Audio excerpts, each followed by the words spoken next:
Bienvenue pour cette nouvelle édition du Mac des Sports. Ravi de vous retrouver, mon cher Laurent. Bonjour. Bonjour Vincent. Et à la une, le judo avec Philippe Merlin, notre invité. Bonjour. Bonjour. Président du comité de l'Indre de judo avec vous. On reviendra sur l'événement du week-end. La grande fête du judo, c'était les demi-finales championnat de France cadet, championnat de France. Et donc elles reviendront directement à Tarbes pour leur prochain déplacement en championnat. Elles ne reviendront pas au Prado. Ah, ça s'enchaîne, hein, Oui. effectivement. Philippe Merlin est avec nous pour parler du judo, président du comité de l'Indre. Ce week-end au Pepsi, le rendez-vous pour les cadets, les seniors, demi-finale de championnat de France. Et puis une belle récompense à la fois pour le comité de l'Indre qui organise et le Pepsi Issoudun pour la 5e année maintenant, ce rendez-vous. Donc c'est plutôt bon signe, en tout cas pour le cadre organisateur. Oui, tout à fait. Et puis, bon, là, c'était un petit peu une première parce que la formule des cadets a été transposée aussi aux seniors.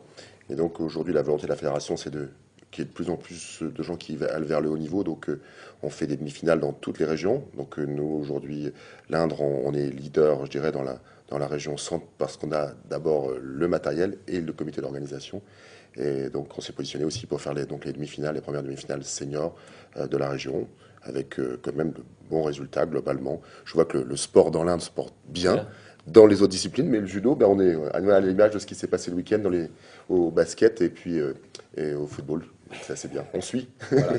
Donc Issoudun, qui est donc le club support, hein, qui a apporté la logistique, qui est le 7e club de la région centre. Alors, sur diverses cotations, les résultats et le dynamisme, ça doit vous faire plaisir de voir que c'est pas rien, hein, dans le top 7 de toute la région centre. Oui, bien sûr, parce que donc Issoudun, c'est aussi c'est une équipe de bénévoles qui est très active, mais ils sont présents dans toutes les catégories d'âge, et donc chaque année on décerne les prix des meilleurs clubs, qui sont à la fois pour les enfants, pour les formateurs, pour le nombre de manifestations organisées.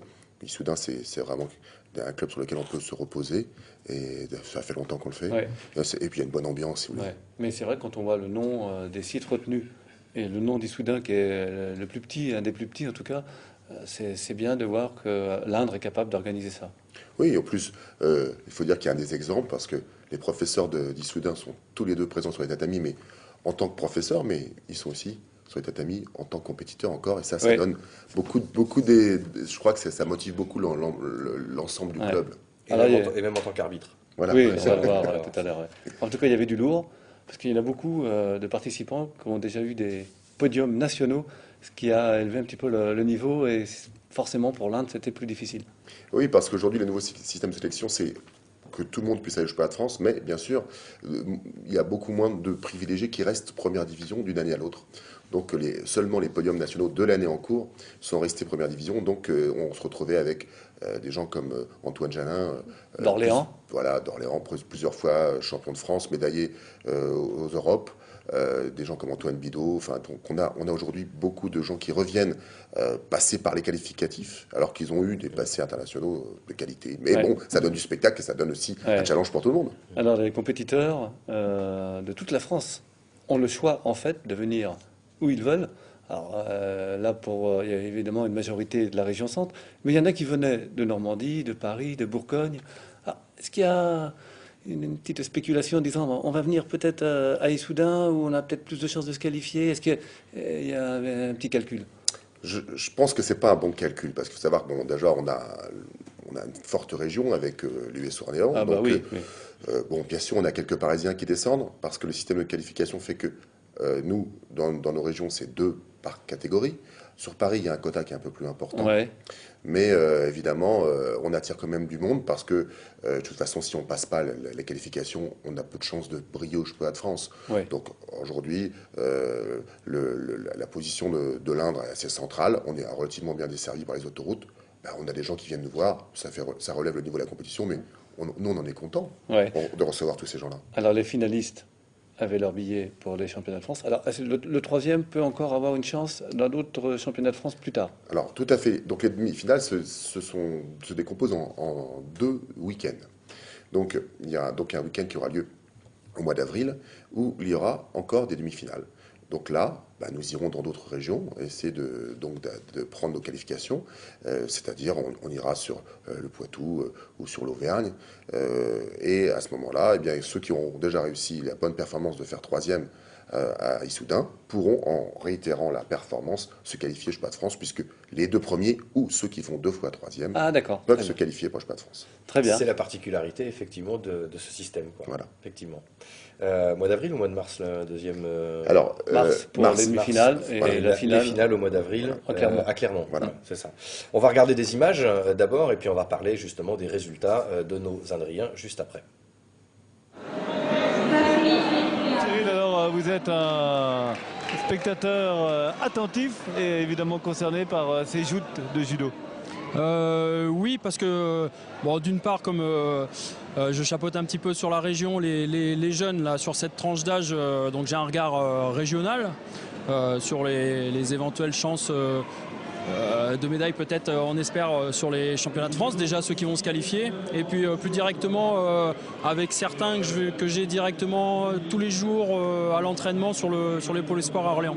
C'est un passage obligé, donc finalement on retrouve la crème régionale, en tout cas ici. Alors en partie parce que comme ces phases de qualification elles sont ouvertes aux autres régions, on a notamment des Tourangeaux qui sont partis à Châtellerault par exemple, avec la proximité, et puis pour certains peut-être même des petits calculs sur les catégories puisqu'il n'y a que 2 places. Et du coup c'est relativement cher, il peut y avoir dans certaines catégories pas mal de concurrence. Comment vous jugez vous la qualité des combats que vous avez vus depuis l'ouverture de ces championnats? Alors là c'est un peu délicat, on a quand même j'allais dire, c'est pas trop sur une journée comme aujourd'hui qu'on arrive à avoir une petite idée du niveau, parce que même s'il y a quelques personnes de l'extérieur de la région, on n'a quand même pas une représentation nationale complète. Donc on a plus l'œil sur les résultats des différents tournois nationaux qui ont eu lieu pour avoir voilà, quelques idées sur les différents potentiels. Émilie, alors c'est un week-end tout à fait particulier pour vous parce que alors, vous êtes sur tous les fronts là. Aujourd'hui pour l'arbitrage, voilà, donc je passais mon F3, donc c'est le niveau interrégion. Est-ce que vous aviez une pression particulière parce que vous passiez donc l'examen d'arbitre? Donc aujourd'hui, j'avais pas de pression parce que théoriquement, quand on est présenté au titre d'arbitre, c'est que ça a bien marché pendant 2 ans. Donc moi, ça s'était bien passé. Un petit peu parce qu'il y a quand même une qualification pour les championnats de France pour les judokas, donc faut pas faire de grosses erreurs. Mais j'ai pas eu de pression particulière, j'en ai un peu plus pour demain. Enfin, c'est quelque chose d'extrêmement sérieux. Là, on voit d'autres juges avec qui vous jugez vous. Et donc, ils scrutent le moindre fait et geste. Ça doit pas être facile non plus à appréhender tout ça. Non, c'est pas facile d'être regardé toute la journée, mais bon, c'est comme ça qu'on progresse. Puis là, on n'est qu'avec des arbitres d'un bon niveau. Ils sont pratiquement tous interrégionaux, nationaux ou continentaux, donc c'est que d'une bonne expérience, quoi. En toute une journée, est-ce que vous n'êtes pas essoré nerveusement à la fin de la journée? Non, c'est bien, on reste concentré, faut pas trop divaguer autour, mais non, c'est pas difficile, au contraire, c'est une belle compétition aujourd'hui, donc c'est plus facile de rester dans les combats. Plus on avance à haut niveau, plus les combats sont intéressants, donc aujourd'hui c'est une belle compétition. Et effectivement, Philippe, vous nous le confirmez, Émilie a eu un peu la pression le lendemain et c'est ce qui a malheureusement joué en sa défaveur. Elle termine 3e quand même. Oui, il y avait beaucoup de spectateurs, ouais. Beaucoup d'élèves, de parents d'élèves, donc c'est pas facile quand on est un professeur de se mettre quand même en difficulté devant tous ces gens. Donc ils l'ont encouragée, c'était fantastique, mais quelque part ils attendaient beaucoup d'elle et elle était capable de passer cette place de cette demi-finale qui lui aurait donné la possibilité de se qualifier tout de suite. Mais je pense que c'est une battante qu'elle ira chercher en Limousin voilà. Dans sa qualification. Elle le mérite, elle aura moins de pression là-bas. Oui, elle n'a pas tout perdu non plus puisqu'elle a eu l'examen. Voilà, exactement d'arbitre. Voilà. Alors dans les autres catégories, peut-être on va reparler des autres résultats, Laurent. Alors au niveau senior, il n'y a qu'un combattant qui a eu le titre, voilà. Alexis. Alors il a fait 2e, donc oui, donc enfin qui est qualifié. Oui, il y avait un très fort niveau. Bon, il faut dire que se retrouvent dans ces compétitions-là les meilleurs juniors qui sont là présents parce qu'ils ont le droit d'accéder au Championnat de France senior. Il y a quelques anciens, quelques vétérans qui sont en fin de parcours, qui dépassent les 30 ans mais qui ont beaucoup de métiers. Et puis il y a l'Armada, donc des gens qui sont en structure et qui sont ou en équipe de France ou dans les structures telles que le Pôle France à Orléans. Donc ça laisse pas beaucoup de possibilités pour nos Indriens, mais on a quand même quelques-uns qui sont distingués. Et donc Alexis Bonnet qui est quand même un junior, un jeune junior, deuxième année, il est allé chercher avec brio cette deuxième place sur une catégorie où il n'y avait pas énormément de monde, mais il a eu quand même le toupet d'affronter les anciens, les ténors, et il a marqué au point le nombre de points qui étaient nécessaires pour pouvoir passer. Félicitations à lui, on est très content qu'il aille donc se frotter après au tout meilleur. Ça sera très difficile pour le Championnat de France, mais c'est une première expérience qui est intéressante pour lui. Et puis, il ne sera peut-être pas tout seul. On espère que derrière, justement, Émilie et puis donc Rémi Serton sont aussi capables d'aller chercher leur qualification. Et Kevin Nicole. Et Kevin, ça sera aussi possible. C'est vrai que dans les catégories lourdes, ils sont peu nombreux. Et donc, quand on a des gens comme ça qui s'entraînent et qui sont un peu motivés, c'est tout à fait possible. Alexis Bonnet, sociétaire de l'AJC, Châteauroux. Oui, voilà. Donc, comment se fait-il qu'il y avait Émilie Serton comme dame chez les seniors? Alors, vous savez, le problème, c'est que, bon, s'il y a vraiment, c'est une élite. Donc, aujourd'hui, on a peu de filles vraiment de haut niveau. Émilie était première division pendant longtemps, donc elle est revenue après avoir eu un bébé. Donc, elle connaît le circuit, elle n'a pas peur de s'affronter. Alors, on avait aussi Carole Erdeven, qui était une fille de vraiment de l'Indre, mais pour des raisons, qui est partie sur Orléans parce que souvent les meilleurs de notre département sont attirés vers les grandes structures parce qu'elles sont dans un meilleur environnement de travail. Donc je pense que c'est difficile pour nous d'en avoir beaucoup plus. Dans les compétitions, le loisir, on a beaucoup plus de monde. Ça correspond aussi plus à l'univers qui nous entoure dans le judo indrien. Voilà. Philippe, si on parlait cadets? Oui, alors les cadets, ça c'est plutôt bien passé. Donc là on peut concrètement, avec 6 ou 7 jeunes cadets qui sont en structure cette année, ce qui est très très bien pour le département de l'Indre, on savait qu'on aurait des qualifiés. On a aujourd'hui sur les catégories légères en moins de 46, le petit Laplace qui vraiment explose cette année. Il arrive des minimes, il a fait des places aux interrégions. Il est donc aujourd'hui, après avoir gagné un tournoi label A à Nantes, il s'est qualifié avec brio. On attend de lui sur le Championnat de France la possibilité d'être positionné dans les 7 premiers. C'est tout à fait possible pour une première année cadet. Ça serait déjà un très beau résultat. Brice El Haddad. Et puis Brice El Haddad, c'est pas non plus une surprise, il est aussi au pôle à Orléans, donc il s'entraîne régulièrement avec les tout meilleurs français. Donc il est passé d'un entraînement qui était 1 ou 2 fois par semaine au Poinçonnet, avec son professeur qui le suit en permanence, parce que Daniel Beaufrère est vraiment présent sur toutes les compétitions.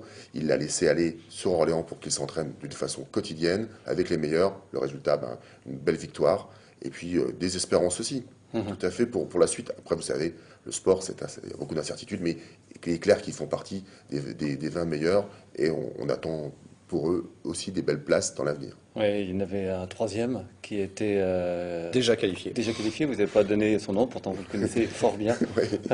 Donc c'est Maxime, votre fiston. Oui, écoutez, lui, il avait déjà un parcours un peu différent et il avait intégré déjà un peu l'équipe de France l'année dernière lorsqu'il a été champion de France. Donc, on essaye en début d'année de les retester sur les tournois nationaux.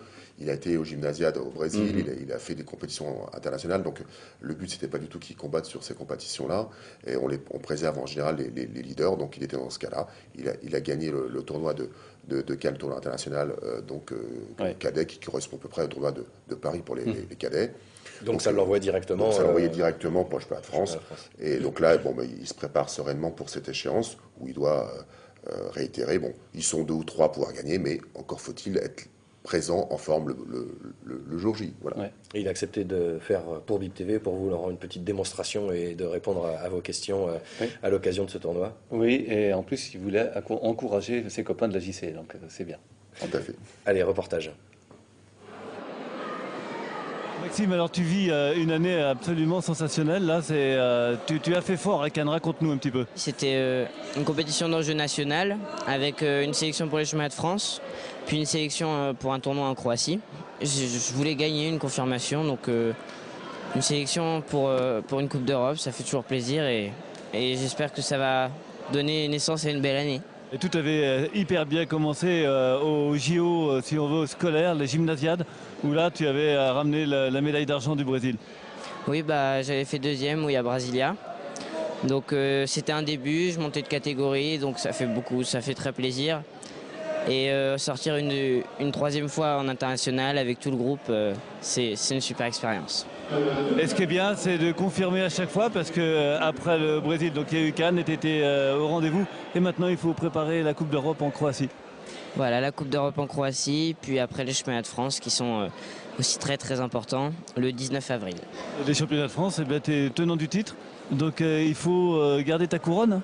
Oui, bah, garder la couronne, c'est ce qu'il y a de plus dur dans le judo, qui est un sport à KO, donc c'est dur de confirmer, donc essayer de confirmer une nouvelle fois, ce serait grand, ce serait beau.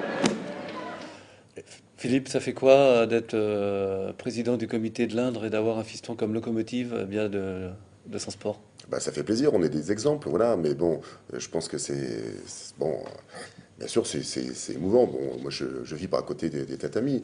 Bon, le souhait, c'est pas de se substituer au professeur. Il y a des gens qui sont compétents pour ça, mais bon, il est dans l'univers judo, même le week-end, même en famille, donc bien sûr, ça facilite la suite. Ouais, c'est une année importante parce que donc il y a les championnats de France, peut-être les championnats d'Europe à Athènes, Oui. et il y a le bac. Oui, oui, tout à fait. Ouais. Bah non, mais c'est le triple projet. Voilà. Non, mais je pense qu'il est capable de mener tout ça à bien. Et puis, on essaie de le préserver de tous les autres problèmes pour qu'il se concentre sur ses passions. C'est le premier champion de France cadet de la JC. Et c'est bien, effectivement, comme l'a dit Laurent, d'avoir des locomotives et une locomotive comme ça dans le département. Ça porte un peu, effectivement, la discipline en haut de tableau. Oui, et puis bon, ses collègues, ses camarades de département, de club qui s'entraînent avec lui, bon, ça les tire vers le haut, et puis ils sont contents, ça fait un petit groupe, ça donne de l'émulation. Et puis il y a les féminines. Voilà. Donc, les féminines sont bien comportées aussi, puisque on a quand même deux demoiselles qui ont brillé, je dirais, sur les podiums en cadette. Donc ça prouve que même si chez les seniors, c'est un peu plus difficile de trouver du monde dans l'Inde, parce que on a quand même en tout cas des jeunes qui sont prêts à passer le cap. Aujourd'hui, on n'a pas beaucoup de filles en structure, mais on a quelques jeunes qui sont prêtes à faire des efforts, et nous, on est là pour les accompagner. Et dès que le moment où il y a quelqu'un qui sort un petit peu du lot, eh ben, pour l'année prochaine, on essaie de les orienter vers les structures qui pourront leur donner le meilleur entraînement possible. Donc Ingrid Bouquin et Alice Léon qui Voilà. iront chercher leur qualification dans le deuxième week-end des demi-finales. Voilà. Voilà, on ira tous, je pense, en Limousin pour les aider et soutenir. Et même ceux qui sont qualifiés, en général, accompagnent les autres. Ah, c'est bien. Voilà, la solidarité, c'est important. Il y a un esprit qui est sympa. Et il y a un dynamisme aussi sympa dans le judo indrien, puisque à Écueillé, on se prépare à faire une grande fête, alors avec un invité prestigieux.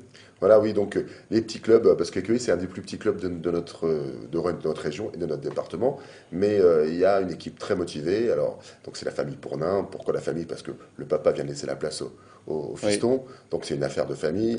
Ils sont très très très présents sur toutes les actions. Ils étaient encore présents ce week-end parce qu'ils sont commissaires sportifs. Et ils ont toujours tenu à cœur de mettre en avant les champions. Et ils sont convaincus qu'il faut faire une passerelle entre les champions, le très haut niveau, donc athlète médaillé aux Jeux Olympiques et vice-champion du monde, qui est Hugo Legrand. Il va venir dans un tout petit club. Et puis ce tout petit club, il va réunir autour de lui tous les clubs du coin. On va être 300, 400 personnes. Et le but, c'est pas de faire du judo de très haut niveau. Le but, c'est pas de faire du sport compétition. Le but, c'est qu'ils nous transmettent un petit peu ses valeurs, ses techniques, et puis qu'on touche de près. C'est la proximité des champions. Je trouve que c'est fantastique. Ils réussissent parfaitement. Et on les encourage, on les aide, on est avec eux. Et puis, vous faites aussi le judo adapté. C'est tous les judos que Bien vous sûr. développez. On l'a vu mercredi avec la coupe départementale du judo adapté. Oui, bien sûr. La mission du judo, c'est aussi une mission de formation, d'éducation. Et aujourd'hui, la fédération elle veut absolument qu'on mélange tout type de public. Pourquoi? Parce que c'est pas parce qu'on a un handicap, quel qu'il soit, qu'on est tout à fait capable de faire du judo avec des valides, et on se mélange. Exactement. Et ça, c'est important. On peut faire du judo, les jeunes avec les anciens. On a des regroupements d'anciens qui ont jusqu'à 80 ans. Il y a des gens qui font encore du judo à 80 ans, 4 ou 5 fois par an. Et on les fait croiser chaque année, les benjamins ou les poussins. Et il y a des échanges. Donc c'est le judo tout âge. C'est un peu comme Tintin, 77 ans, il n'y a pas de problème. Ça conserve bien le judo. Voilà. Vous restez avec nous, Philippe, on continue ce magazine avec d'autres résultats du week-end et notamment le handball et les journées qui se suivent et malheureusement se ressemblent pour les garçons et les filles de l'ACI. Pas pour, pour les garçons. Journées se suivent, oui, voilà, oui. et les journées, Oui. voilà. Donc, oui. Pardon. Les garçons, rien ne va plus. Voilà. Encore une défaite contre Jouer les Tours. C'était un rival direct pour le maintien. Donc là, Issoudun qui est avant-dernier. Il y a un petit peu le feu au lac. Les filles qui gagnent. Donc là, elles sont quatrième, donc c'est bien. Par contre, en honneur, chez les garçons, la SPTT, défaite. Et puis défaite pour la réserve d'Issoudun qui est dernière. Donc ça va très mal. Ça va pas bien non plus pour le volley. L'USL Saint-Christophe baisse complètement les bras. Ça, c'est une question. Bon, c'était le leader. À Chartres. Ils allaient défier Chartres. Oui, donc. Défaite 3-7-0, du coup. Ouais, et Saint-Christophe qui est dernier, mais avec un match en moins. Mais bon, là, on les a connus meilleurs. Pas de rugby en Fédéral 3, évidemment. Les terrains ont été déclarés impraticables, sauf championnat d'honneur. Il y a la Châtre. Oui, qui a si joué. vous voulez. D'accord. Pour vous dire que quand même, en Fédéral 3, il y a le Bourges 15 qui a joué et qui a battu Cournon. Du coup, ça change un peu la donne puisque le Bourges 15 repasse devant le RAC quatrième. Vous savez que ce sont les 4 premiers qui se qualifient. Et donc, ça met un petit peu la pression sur le RAC qui va recevoir la semaine prochaine le leader UCL. Bon, le RAC a un match de retard, mais match de retard, ça ne veut pas dire match gagné. Donc, il y a un petit changement, mais Ça va se battre dans le Berry, en tout cas, pour ce championnat Fédéral 3 cette année. Hein, ça, Ah, c'est passionnant. Ouais. Bon, en honneur, effectivement, je disais la Châtre qui a perdu sur son terrain 10-21 face à Romorantin. Bon. Un mot de tennis, puisque nous en parlions la semaine dernière. Nous étions à Dior, au tournoi senior vétéran, Oui. qui s'est terminé donc ce week-end, Voilà. avec Donc, un record d'inscrits, là encore. En tournoi à plus de 35 ans, Madame Lambelé de Dior a gagné, donc à domicile. Et Bonin du Poinçonnet s'impose chez les hommes. Alors en plus de 50 ans, visiblement, il n'y avait que du tableau masculin. C'est Oukachat du CTC 36 qui gagne. Et en plus de 60 ans, ça conserve comme le judo. C'est Monsieur Dumonté, la SPTT, qui s'est imposé. Et puis un tournoi pour les plus jeunes à Déol, c'était hier au gymnase de Brassiou. Oui, il y a beaucoup de surprises et tout s'est joué dans un excellent esprit. Bon, voilà, c'est un tournoi formateur. Eh bien, donc c'est bien, ça prouve aussi que dans toutes les disciplines, finalement, eh bien, le département de l'Indre organise et se distingue. Donc c'est plutôt bien. On va terminer avec de la gymnastique et là aussi un très très beau rendez-vous pour les jeunes. C'était à Vierzon, les championnats régionaux individuels pour les 12 à 20 ans, toutes catégories et toutes spécialités, hein, du saut, de la poutre, des anneaux, des barres parallèles. Toutes les gyms, comme on dit. Toutes les gyms, Ouais. ouais. Et puis une jeune génération prometteuse, voici la preuve en images. Laurent, alors vous êtes l'émissaire du comité du centre concernant cette compétition. Alors c'est une compétition qui est passée de la Nationale B aux plus jeunes aujourd'hui et c'est ici la capitale de la gym l'espace d'un week-end. Pour ce week-end, oui, donc nous avons les championnats régionaux qui se déroulent à Vierzon donc ce week-end. Donc hier, nous avions la plus haute catégorie chez les grands et aujourd'hui, on a quasiment la plus haute catégorie chez les plus jeunes. Donc en l'occurrence, ce que vous voyez aujourd'hui, donc les critériums 10 ans et critériums 11 ans chez les féminines et les masculins. C'est un apprentissage bien de la compète. C'est stressant pour les jeunes là. Alors ces jeunes gymnastes, oui, parce que ce sont vraiment les premières compétitions de leur carrière. Donc certaines arrivent avec beaucoup de stress, beaucoup de pression, l'envie de réussir. Et puis malheureusement, notamment chez les filles, on constate qu'il y a quand même la poutre. Et la poutre chez les jeunes, c'est difficile. Il faut rester dessus. Et là encore, on constate quelques chutes, etc. Mais bon, ça fait partie de l'apprentissage. Alors est-ce que le niveau s'élève d'année en année? Comment vous jugez le travail de fond qui est mené dans les clubs? Alors, on s'aperçoit que là, ça fait 3-4 ans que le niveau monte tout doucement, mais monte, et que nos jeunes gymnastes là deviennent de plus en plus performantes. Denis, alors vous êtes président de la Vierzonnaise depuis 3 semaines. Alors c'est un bizutage haut de gamme que vous avez là, parce que franchement, il y a une belle compétition. Au cadeau, oui, surtout. Donc on a préparé la compétition dans un court délai. Mais bon, avant, il y avait quand même l'ancien bureau qui était là aussi. J'ai repris la relève. On a quand même beaucoup de bénévoles qui sont là pour nous aider. Donc on a réussi à faire quelque chose bien. Et on a de la chance parce qu'on voit vraiment les meilleurs jeunes et parfois très jeunes gymnastes de toute la région centre. Oui. On a des jeunes, ça commence de baby à l'ADN, donc on a des 19, 20 ans, donc il y a tous les âges. On a des entraîneurs qui sont là aussi pour coacher, on fait beaucoup d'heures aussi pour les entraînements et on essaye de former des petites équipes qui tournent pour les compétitions. Alors là, c'est 2 jours complets et ça représente combien de gymnastes sur les 2 jours?